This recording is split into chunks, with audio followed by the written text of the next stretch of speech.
Second link under the creation of the Pope. The questions are C, what was his real name? As far as your answer from B is as who is recognized as the first Bishop of Rome. And why did it change? D, what happened when he moved to Rome and attempted to spread Christianity? And E, where was he buried and what was built over his grave? Okay, so this is called papal authority. As head of the Roman Catholic Church, the Pope is the supreme spiritual leader of the Church and controls the Church doctrine. With more than 1 billion followers, the Pope's decisions affect societies and governments all over the world. To understand the authority of the papacy, we should first understand a little history of the Roman Catholic Church. The Catholic Church dates back to the time of Jesus Christ, who selected Peter to lead his church.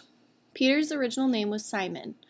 In the New Testament book of Matthew 16:18, after Simon recognizes Jesus as the Christ or Messiah, Jesus changes his name, replying, "And I say also unto thee, that thou art Peter, and upon this rock I will build my church, and the gates of hell shall not prevail against it." This statement, now known as the Petrine Guarantee or Petrine Theory, gave Peter the fullness of power and is the scriptural basis for papal authority.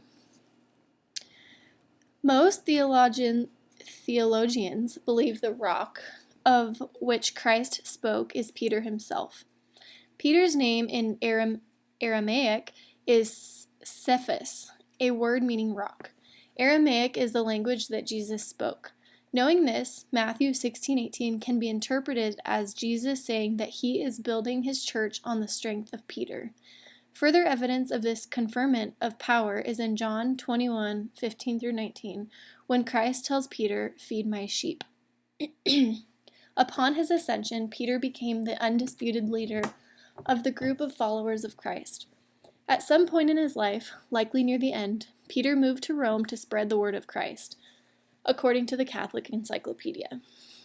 It was in Rome that Nero, the Roman emperor who persecuted the church, killed Peter.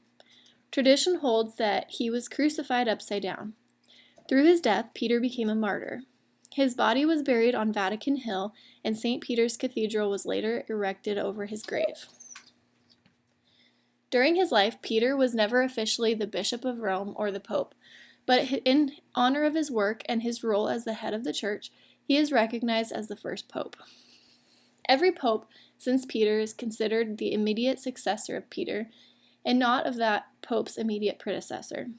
A Pope is considered to be carrying on the power that Christ granted Peter.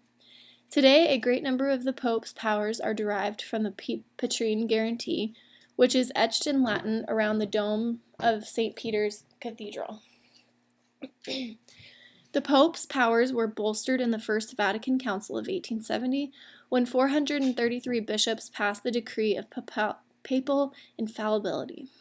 According to the decree, the Pope is possessed of that infallibility with which the divine Redeemer wished his church to be endowed in defining doctrine regarding faith and morals. Let me see if we need to do all of this. No, I think you got your answers in the first part, so we'll stop there.